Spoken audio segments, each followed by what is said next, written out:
অনেক গর্ভবতী মায়েরা কিন্তু গর্ভাবস্থার সময়ে আয়রন, ফলিক অ্যাসিড এবং ক্যালসিয়াম ট্যাবলেটস খেতে পারেন না, কিন্তু এগুলি মা এবং শিশুর জন্য অনেক বেশি জরুরি।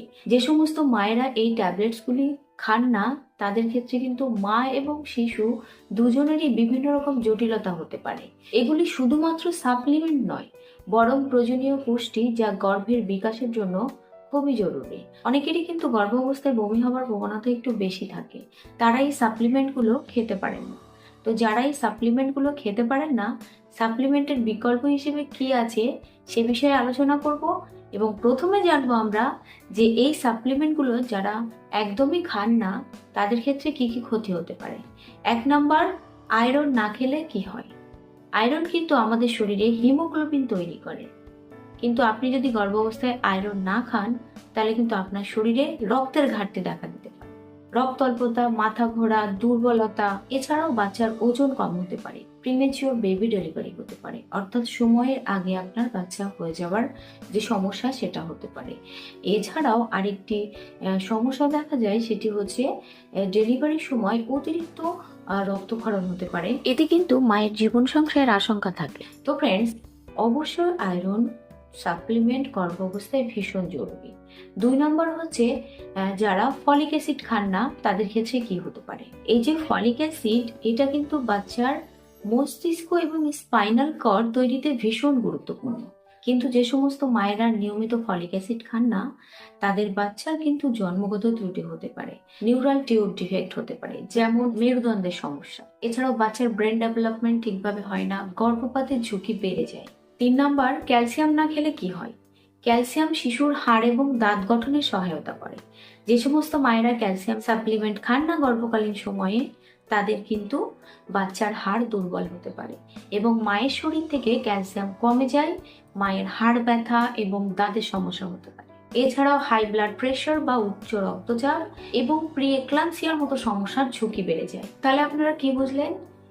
সম্পূর্ণ গর্ভাবস্থায় যদি আপনারা এগুলি না খান, তাহলে কিন্তু মা দুর্বল হয়ে পড়বেন, বাচ্চার বৃদ্ধি কম হতে পারে, জন্মগত ত্রুটি ও কম ওজনের ঝুঁকি বাড়ে, ডেলিভারির সময় জটিলতা বাড়তে পারে এবং প্রি এক্লাম্পসিয়ার মতো সমস্যা তৈরি হয়।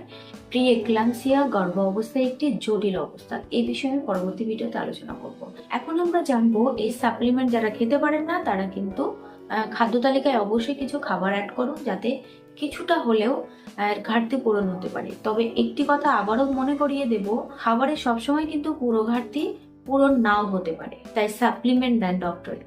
তো ফ্রেন্ডস, কি কি আয়রন সমৃদ্ধ খাবার আপনারা খাদ্য তালিকায় যুক্ত করবেন। পালং শাক, লাল শাক, বিভিন্ন রকমের ডাল, যেমন মুগ ডাল, মুসুর ডাল, ছোলা, বিট, ডালিম, কিশমিশ, খেজুর, এছাড়াও গুড়, সেটা সামান্য পরিমাণ, এবং কলিজা। আরেকটি গুরুত্বপূর্ণ বিষয় জেনে রাখুন, আয়রন সমৃদ্ধ খাবারের সাথে যদি ভিটামিন সি খান, তাহলে কিন্তু শোষণ খুব ভালো হয়, আয়রন শোষণ খুব ভালো হয়।